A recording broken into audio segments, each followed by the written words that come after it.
जानते हैं मैं डॉक्टर लक्ष्मी प्रसाद डिप्टी सीबीओ सदर पीलीभीत पशुपालन विभाग से आप सभी का हार्दिक अभिनंदन स्वागत करता हूं। इस कार्यक्रम की हमारी अध्यक्षा माननीय ब्लॉक प्रमुख महोदया एवं हमारे सभी ग्राम पंचायतों के अध्यक्षगण एवं बीडीसी सदस्यगण तथा मीडिया से आए हुए हमारे बंधुगण व हमारे सम्मानीय हमारी वीडियो साहिबा एवं अन्य हमारे अधिकारी कर्मचारीगण, जैसा कि आप लोग जानते हैं कि जैसे अभी हमारे कृषि विभाग के अधिकारी ने बताया कि कृषि विभाग की ये योजनाएं चल रही हैं, इसी तरह से पशुपालन में भी हमारी बहुत लाभदायक योजनाएं चल रही हैं, हर वर्ग के लिए चल रही हैं।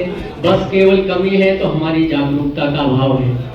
बहुत से लोग हैं पीलीभीत आएंगे लेकिन संकोच करते हैं कि अस्पताल में हमारा पशु बीमार नहीं है, हम क्या करेंगे जाकर के। ऐसा नहीं है। मेरा मानना है कि यदि आपके पास समय है तो यदि आप विकास खंड में आए हुए हैं तो जरूर एक बार वीडियो साहिबा से या अन्य विकास खंड के अंतर्गत जो भी हमारे कार्यालय है वहां जाकर के आप देखिए। संभवतः 10 से 12 हमारी सरकार ने सभी अधिकारियों को ये निर्देश दिए हैं कि 10 से 12 आप जन सामान्य के लिए समय आरक्षित रखें। उनका मतलब ही केवल यही है कि ऐसा नहीं है कि अब आपको जब जरूरत हो तभी आप आए। जब आप यहाँ आते हैं एक काम के लिए तो दूसरे कार्य के लिए भी आप संबंधित विभाग में एक रोस्टर टाइप का बना लीजिए या दिमाग में ये रख लीजिए कि इस बार आए थे तो उस विभाग में चले गए थे, दूसरे विभाग में जाकर के बहुत सारी योजनाएं, क्योंकि प्रचार प्रसार हर विभाग करता है लेकिन वो प्रचार प्रसार उतना पूरा नहीं होता जितना होना चाहिए, क्योंकि उसके लिए बहुत सारी धनराशि चाहिए होती है प्रचार प्रसार के लिए। तो उससे अच्छा प्रचार प्रसार ये होता है कि हम लोग बैनर, पम्फलेट, वॉल पेंटिंग वगैरह सभी करवाते हैं, लेकिन साथ ही साथ ये बीडीसी की बैठक या अन्य जो बैठकें होती है उसमें भी अभी हमारे माननीय मुख्यमंत्री जी की तरफ से और भारत सरकार की तरफ से आप लोगों ने देखा होगा नवंबर से लेकर के 26 जनवरी तक जो हमारा विकसित भारत संकल्प यात्रा थी, उसका मकसद ही केवल यही था कि संबंधित विभागों की जो जो योजनाएं भारत सरकार की तरफ से या उत्तर प्रदेश सरकार की तरफ से चलाई जा रही है उसकी आपको जानकारी मिले।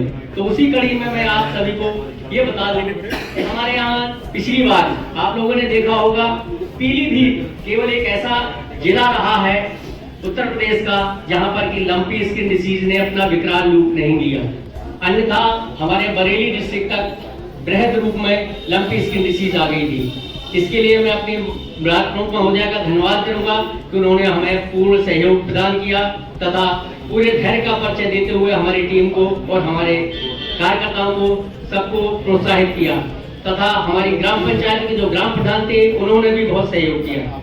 इसी कड़ी में अभी खुरपका मुंहपका जैसी बीमारी है उसमें भी बहुत ज्यादा पशु विकराल रूप से बीमार हो जाता है। मृत्यु जरूर नहीं होती है लेकिन लगभग मृत्यु के कगार पर पहुंच जाता है। तो हमारे यहाँ वर्तमान में एफएमडी की वैक्सीन खुरपका मुंहपका की आ चुकी है, बहुत शीघ्र ही सभी ग्राम पंचायतों में लगाई जाएगी। लेकिन मेरा सभी से अनुरोध है, इस बार पिछली बार भी और इस बार थोड़ा स्ट्रिक्टली सरकार ने ये कहा है जिस पशु के टीका लगेगा उसी पशु के हर हाल में टैग भी लगेगा। बिना टैग लगाए हुए किसी पशु का टीकाकरण नहीं होगा। उसी वक्त आपको ओटीपी देना होगा।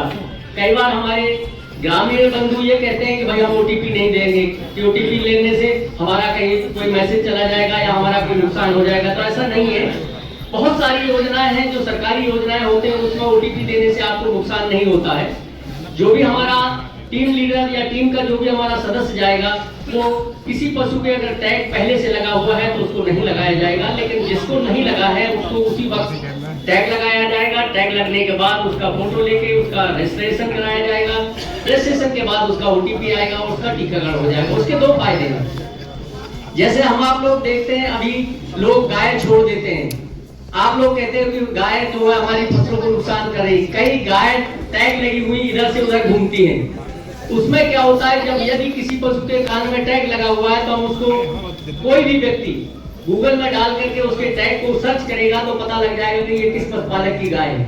तो सरकार की ये योजना है कि जो ये छोड़ने की प्रवृत्ति है ये कम होगी। दूसरा, यदि हमारा पशु चोरी हो जाता है, चोरी होने के बाद यदि किसी जगह पे उसको पकड़ा जाता है और कान में उसके अगर टैग लगा हुआ है तो पुलिस को तत्काल सूचना मिल जाएगी कि ये किसका पशु है और उसको तुरंत सूचना दे दी जाएगी कि आपका पशु फला जगह चोरी हुआ था, वो पकड़ा गया। तो इसके बहुत लाभ है। तो मेरा सभी से अनुरोध है कि इसमें सहयोग करें। कई बार देखा गया है कि पशुपालक टैग लगवाने से मना करता है, तो इस बार यदि टैग नहीं लगवाएंगे तो टीकाकरण कर पाना संभव नहीं होगा। हम फिर भी प्रयास करते हैं कि किसी तरह से पशुपालक का सहयोग किया जाए, लेकिन चूंकि ओटीपी जो इस बार सिस्टम आया हुआ है उसमें आप लोगों को सहयोग करना पड़ेगा। दूसरा, हमारी एक केसीसी योजना पशुपालन घटक, जैसे आप लोगों को जमीन के भरण पोषण के लिए खाद बीज और रसायन के लिए केसीसी मिलता है, इसी तरह से पशुपालन घटक करके भी विगत वर्ष से चालू हुआ है, जिसमें यदि आपके पास अच्छा दुधारू पशु गाय या भैंस है तो उसका बीमा होता है और उसके मद में भरण पोषण के लिए कुछ न कुछ बैंक निर्धारित करता है। लगभग यदि अच्छा पशु है तो 40 से 42 हजार रुपए एक गौवंश या महेश वंश के भरण पोषण के लिए बैंक निर्धारित करती है। इसी के साथ साथ बीमा योजना बहुत कम लोगों को जानकारी है, जबकि हम लोग प्रचार प्रसार भी करते हैं, बताते भी हैं, बैठकों के माध्यम से भी बताते हैं, हर बार की बैठक में बताते हैं कि पशुधन बीमा योजना हमारे यहाँ लागू हुए। जिस तरह से आपके फसल का बीमा होता है, अभी हमारे माननीय प्रतिनिधि मंत्री जी के उन्होंने बताया कि कृषि में कितना नुकसान हुआ उसके लिए बीमा कराए, इसी तरह से पशुधन का भी बीमा होता है, बहुत नॉमिनल चार्ज में होता है। यदि किसी का पशु 50,000 का है तो हार्डली 500 रुपए का उसका खर्चा आएगा, जबकि आप लोग जानते हैं यदि आप किसी डॉक्टर को भी अपने दरवाजे पे बुलाएंगे तो 400-500 रुपए से एक दिन का खर्चा नहीं कम आएगा, ज्यादा ही आएगा। यदि आपने 500 रुपए खर्च करके 50,000 का एक पशु का बीमा करा दिया तो आप ये सुरक्षित है कि यदि इलाज के बाद भी पशु हमारा नहीं बचता तो कम से कम आपको 50,000 रुपए बैंक के माध्यम से पुनः मिल जाएगा, बीमा की कंपनी के माध्यम से, और आप दोबारा पशु खरीद सकते हैं। इसी कड़ी में एक और हमारे यहाँ योजना चल रही है, मोबाइल वेटनरी यूनिट। जैसे आदमियों को स्वास्थ्य के लिए दरवाजे पर वैन जाती है, उसी तरह से हम लोगों के यहाँ भी प्रयास किया गया है कि यदि किसी का कोई गोवंश महेशवंश बड़ा पशु असाध्य बीमार है जो अस्पताल तक नहीं पहुंच सकता है, तो उसके इलाज के लिए 1962 नंबर पर आप डायल करेंगे तो रिंग जाएगी। मैंने देखा गया है, या कई लोगों की बात आती है कि साहब फोन लगता नहीं है, ऐसा नहीं है, फोन लगता है। होता क्या है कि कंजेशन की वजह से कई बार कॉल थोड़ा लंबी हो जाती है। तो उसमें करना क्या है कि जब आप एक बार कॉल करें तो कम से कम 10 मिनट तक का इंतजार करें, दोबारा कॉल तत्काल ना करें, अन्यथा फिर नहीं आपका लगेगा। एक कॉल को डिटेक्ट होने में या उसको रजिस्टर्ड होने में लगभग 4 से 6 मिनट मिनिमम लगता है। कई बार ये होता है कंजेशन की वजह से 10 मिनट भी लग जाता है। तो मेरा अनुरोध है, यदि किसी का पशुपालक का पशु असाध्य बीमार होता है तो वो 1962 पर फोन करें, और एक बार फोन करने के बाद कम से कम 10 मिनट के बाद दोबारा फिर कॉल करें। 2 या 3 कॉल के बाद जनरली कॉल लग जाती है। इसी कड़ी में जैसा कि आप लोग जानते हैं कि गौवंश सांड और गाय जो छुट्टा पशु घूम रहे हैं वो बहुत ज्यादा परेशान किए हुए हमारे पशुपालकों को। तो इसके लिए मैं आज सभी ग्राम प्रधान अध्यक्षगणों से और बीडीसी सदस्य महोदय से अनुरोध करूंगा। वैसे तो हमने बहुत हद तक सफलता पा ली है, आज से 2 या 3 साल पहले जितने गौवंश हमारे यहाँ घूमते थे वो नहीं है, लगभग काफी हद तक हम कम हो गए हैं। लेकिन अभी भी कुछ सड़क पर, जैसे हमारी न्यूडिया सड़क है और एक हमारी आसाम रोड गजरौला वाली सड़क है, इस पर थोड़ा गौवंश दिखाई देते हैं। तो मेरा अनुरोध है कि बीडीसी सदस्यगण या ग्राम पंचायत अध्यक्षगण जिनके यहाँ लगभग 1 एकड़ के आसपास अगर कहीं ऊसर या बंजर जमीन खाली हो, वहां पर एक आप अस्थायी गौशाला बनवा दें। अस्थायी गौशाला में आपको ग्राम पंचायत से बनवाना है। भरण पोषण का पैसा पशुपालन विभाग 50 रुपए प्रतिदिन के हिसाब से देता है। मैं धन्यवाद करना चाहूंगा अपने ग्राम प्रधानों को जिन्होंने इस योजना में हमारे विभाग का और अपने जनमानस का कहीं न कहीं सहयोग किया है। जैसे हमारे बसंतापुर है, खाईखेड़ा है, पूर्वा भूणा है, हरकृष्णापुर है, देवीपुरा है। देवीपुरा के लिए तो विशेष धन्यवाद करूंगा कि पूरे क्षेत्र का गौवंश जो है देवीपुरा में समाहित हुआ है। और हमारी बहुत छोटी ग्राम पंचायत है, लेकिन हमारे प्रधान जी बहुत धैर्य रखे हुए हैं कि सबका जो है किसी का मान सम्मान रखते हुए सभी का फिर भी ले लेते हैं।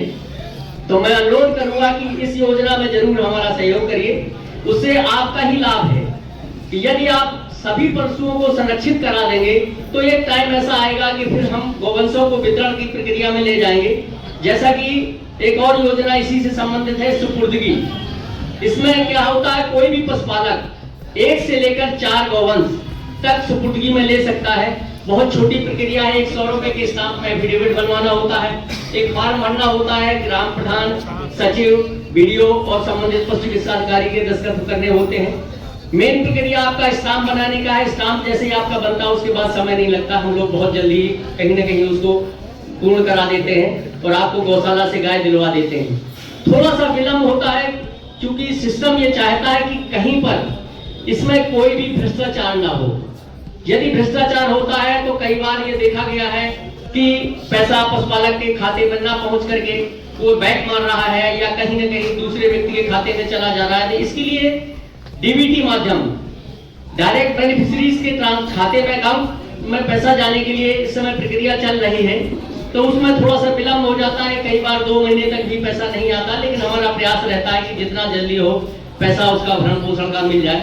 तो ये हमारी कुछ योजनाएं हैं जो मेन थी, बाकी तो बहुत भी योजनाएं चल रही हैं। तो मेरा अनुरोध है कि इन सभी योजनाओं पे हमारे बीडीसी सदस्यगण, प्रधानगण जरूर ध्यान देंगे और अपना और अपने पशुपालन विभाग का सहयोग करेंगे। इसी के साथ साथ मैं अपनी ब्लॉक प्रमुख महोदया और अपनी खंड विकास अधिकारी महोदय का धन्यवाद करूंगा कि उन्होंने पशुपालन विभाग के लिए, सुदृढ़ीकरण के लिए जो हमारे पशु सेवा केंद्रों और पशु चिकित्सालय की बिल्डिंग को पुनरुद्धार करने के लिए प्रयास किया है। मैं उसके लिए पुनः धन्यवाद दूंगा।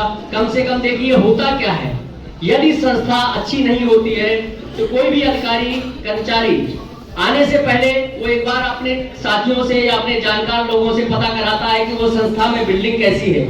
यदि बिल्डिंग अच्छी नहीं होती है तो अधिकारी सोचता है भैया वो तो बैठने लायक जगह नहीं, वो ट्रांसफर करा के दूसरी जगह चला जाता है या अपना पोस्टिंग ही नहीं कराता।